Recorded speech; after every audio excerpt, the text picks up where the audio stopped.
کر دو۔ رسول کا وجود مکارم اخلاق کا مجسمہ ہے۔ رسول کی زندگی مکارم اخلاق کا مجسمہ ہے۔ عزیزان محترم، امت اسلامیہ نے جب بحث کی آخری نبی جو سردار انبیاء و مرسلین، جو باعث خلقت کائنات، جن کے صدقے میں تمام افراد پیدا ہوئے، اس عظیم شخصیت کے بارے میں جب بحث کرتے ہیں تو کرامات پہ بحث ہوگی یا پھر جنگوں پہ بحث ہوگی، کتنی جنگوں میں جیتے ہیں اور بتاؤ نصرت حاصل ہوئی ہے تمامی جنگوں میں۔ ان دو جنگوں پہ بحث ہوتی ہے۔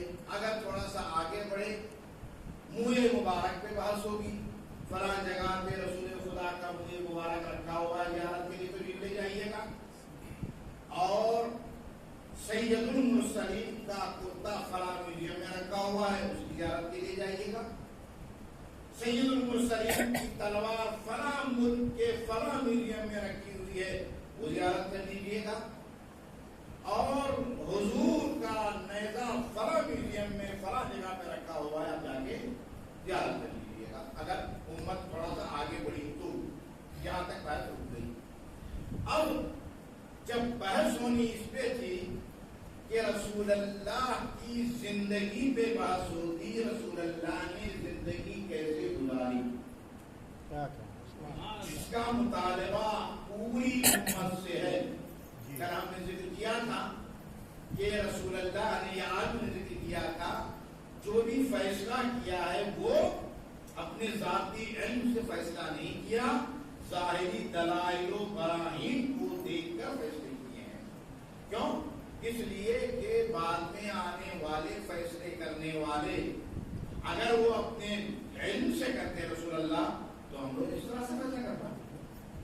ہمارے پاس وہ علم نام کی کوئی چیز ہی نہیں ہے، اور اس کے بالکل ہمیں بالکل رسول اللہ کے غلاموں کے قدموں کی خاک کے برابر نہیں ہے، تو ہم کہاں وہاں تک پہنچ سکتے ہیں؟ تو اب رسول اللہ کا وجود مکمل مکارم اخلاق ہے۔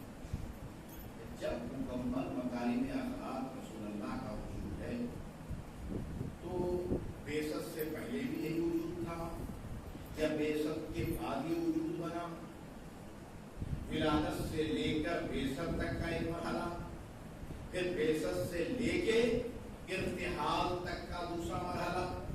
اب ان دونوں مرحلوں میں زندگی رسول اللہ نے کس انداز میں گزاری ہے؟ بات اخلاق رسول پہ چل رہی ہے کہ نقل اعلیٰ خلق عظیم۔ عزیزان محترم، جب رسول اللہ کی زندگی ابتدائی مراحل کہ جس میں رسول اللہ نے اپنے بچپنے کی جو زندگی گزاری ہے، اب اس میں بھی بحث کرتے ہیں نا، تو ہم لوگ کون سے بحث کرتے ہیں؟ موجوداتی بحث ہوتی ہے، پابند، اور جمعرات جمعے کے روزے کے پابند، رجب شعبان دونوں مہینوں کے روزوں کے پابند، اور حج، زکات، خمس، ہر چیز ماشاءاللہ ان سے بہتر کوئی انسان نہیں ہے۔ جب یہ انسان کوئی برائی معاشرے میں دیکھ کر ایک لفظ کہہ دے کہ بھائی یہ غلط ہے، تو اب یہ کل تک کا اتنا بہترین آدمی آج کیا کہنا، سبحان اللہ، جب تک آپ اپنے لیے صحیح ہیں سب کچھ صحیح ہے، یعنی اصلاح کے لیے نہ اٹھیں۔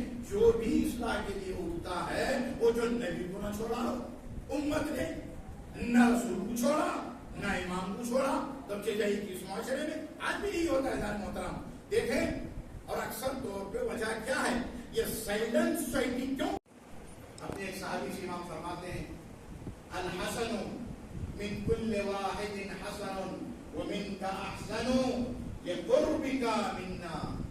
اے میرے صحابی، اچھی چیز، اچھا عمل، اچھا اخلاق ہر انسان سے اچھا ہے۔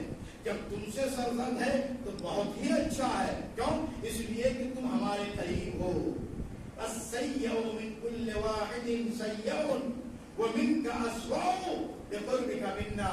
اور اگر خدا نہ خواستہ اگر کوئی برا فعل تم سے سرزد ہو جائے، ہر انسان سے برا فعل برا ہے، جب تم سے سرزد ہو تو بہت ہی زیادہ برا ہے. کیوں کہ تمہاری ہم سے قربت ہے. وہ یہ نہیں کہیں گے کہ فلاں آدمی نے، کہیں گے کہ یہ علی کا شیعہ. اگر خدا نہ خواستہ اگر کہیں بدزبانی ہو گئی تو صرف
یہ بتاؤ کیا میں نے تم میں سے کسی کا قتل کیا ہے جس کا بدلہ تم مجھ سے لینا چاہتے ہو؟ تو حق کا منکم، اور تم میں سے کسی ایک صاحب کا کوئی حق میرے اوپر ہے تو آؤ بتاؤ میں دینے کو تیار ہوں. وَلِمَا كُنْتُمْ عَلَيَّ وَاجْتَمَعْتُمْ عَلَيَّ، یہ بتاؤ کہ تم لوگ ہزاروں کی تعداد میں میرے خلاف جنگ کرنے کے لیے کیوں کھڑے ہو گئے ہو؟ تو جواب دیتا ہے، راوی کہتا ہے کہ کچھ لوگوں نے، تمام تو نہیں، کچھ فوج اشقیاء میں سے تھے، انہوں نے جواب دیا اُقْتَلْ بِأَبِيكَ علی ابن ابی طالب، حسین ہم سے تمہاری کوئی دشمنی نہیں ہے، نہ آپ نے ہمارے کسی کو قتل کیا ہے، بندے کو قتل کیا، نہ ہمارا مال لیا، نہ کوئی حق ہے، بس صرف اور صرف تجھ پہ وعید ہو اور تیرے امان نامے پہ وعید ہو، لعنت ہو تجھ پہ اور تیرے امان نامے پہ لعنت ہو، نترکو سیدنا و مولانا، ہم اپنے آقا و مولا سردار کو ایک تنہا چھوڑ دیں اور تمہارے پاس چلے آئیں، یہ ناممکن ہے۔ اللہ اکبر۔ اللہ تعالیٰ نے مضمون کربلا جناب ابو الفضل عباس علیہ السلام کی مسائل پورے پڑھنے نہیں ہے ان مناسبت میں انشاءاللہ تعالیٰ، لیکن جناب عباس علیہ السلام کا جو مرحلہ رہا ہے مدینے سے لے کر کربلا تک پہنچنے تک، امام کے حکم کی پابندی، حضرت مضمون کربلا آپ ہر مرحلے پہ چاہے ولید کا دربار تھا وہاں مدینے میں، پھر اس کے بعد بہت سارے مراحل پیش آئے جہاں پہ جناب عباس کو جلایا گیا، لیکن جیسے ہی امام حسین کا حکم آیا، آنکھیں نیچے سر جھکایا، تلوار بنیاد میں رکھا، یہ بتا رہے تھے جناب عباس کہ دیکھو یاد رکھو، چاہے تم جتنے بھی بہادر ہو، چاہے جتنے بھی قریبی مومن ہو، سب کچھ ہو، لیکن جب تک امام کا حکم ہے تو حکم کی تعلیم تم پہ واجب ہے۔ اللہ اللہ رب جانے قربان کس طرح سے عباس جناب عباس نے برداشت کیا، اور آخر مرحلہ آیا ہے جب کہا کیا یہاں سے خیمے رکھنے ہیں، اس لیے کہ فراز سے کنارے سے خیموں پر لایا جائے، تو تبھی جناب عباس کو جلا رہا ہے۔ امام نے کہا بھیا عباس ہٹا دو، بس کہا آپ کا حکم سلام ہو گئی، اور موقع جنگ نہ ملا جناب عباس کو جنگ کرنے کا، اور موقع ملا بھی تو ایک موقع جس میں پانی کا بندوبست کرنا تھا۔ جناب عباس ہر ایک شہید کی شہادت کے بعد قریب آتے، یا سیدی مولا اے میرے سید و سردار، اے میرے آقا، اب تم مجھے جنگ کی اجازت دیجیے۔ امام فرماتے ہیں انت صاحب لوائی عباس، تم تو میرے لشکر کے علمدار ہو، اگر تم ہی چلے جاؤ گے تو پھر لشکر کیسے سنبھلے گا؟ پھر جناب عباس واپس چلے آتے تھے۔ اللہ اکبر۔ اور آخر میں جب سب شہید ہو گئے، ایک مرتبہ آواز سنی، جناب عباس امام کے قریب پہنچے، کہا مولا آپ کو اجازت دیجیے گا؟ اتنے میں ایک آواز بلند ہوئی خیمے سے،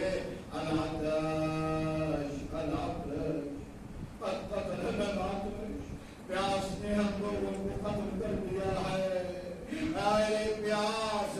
آواز بلند ہوئی، بچوں کی رونے کی آواز، الاتش الاتش۔ امام نے کہا اے بھائی عباس جاؤ کچھ پانی کا بندوبست کرو، اور جناب عباس گئے، سوکھا ہوا مشک لیا، ایک ہاتھ میں علم، اور اس کے بعد آگے بڑھے، کہا مولا اجازت دیجیے گا؟ کہا ہاں بھائی عباس اور ہم اجازت دیتے ہیں، اور قریب پہنچے، ایک مرتبہ گلے ملے اور کہا عباس اپنے علم کو نیچا کرنا، اور پھیرے کو نیچا کیا، نصر من اللہ و فتح قریب، نیچے لکھا انا للہ و انا الیہ راجعون۔ اے عباس جاؤ پانی کا بندوبست کرو۔ جناب عباس آتے ہیں، اور جنگ کی روایت کہتی ہے، حدیث میں مسلم کہتا ہے ہم نے ایسا شجاع بہادر اپنی زندگی میں کبھی نہ دیکھا، بڑھ بڑھ کر حملہ کر رہا تھا، اور فرات میں پہنچا اور مشکلیں کو بھرا۔ یہ بھی 3 دن کے پیاسے ہیں، گھوڑا بھی 3 دن کا پیاسا ہے، سوار اور سواری دونوں پیاسے ہیں۔ ایک مرتبہ چلو میں پانی لیا، عجب نہیں اس چلو کے پانی میں کئی جناب سکینہ کی تصویر نظر آئی ہو۔ ایک مرتبہ پانی کو فرات میں مارا، کہا اے میرے سوار، اے میری سواری، تم تو پانی پی لے، شاید اس نے بھی پینے سے انکار کر دیا۔ اب چلے ہیں عباس، صرف یہ ارادہ ہے کہ پانی کربلا میں پہنچ جائے۔ ازادارہ نے مضمون کربلا جس طرح سے جناب عباس کی آپ تمنا دل میں رہی، خدا خدا نہ کرے کسی کی تمنا اس طرح دل میں رہے. بڑھتے جا رہے تھے لیکن ظالموں نے حملہ کرنا شروع کیا. دانا شانہ قلم ہوا, بایاں شانہ قلم ہوا. پھر بھی عباس آگے بڑھ رہے تھے. اور ایک مرتبہ حرملہ نے ایسا تیر مارا, اب مشکلہ پھٹا. اب عباس نے گھوڑے کے رکوع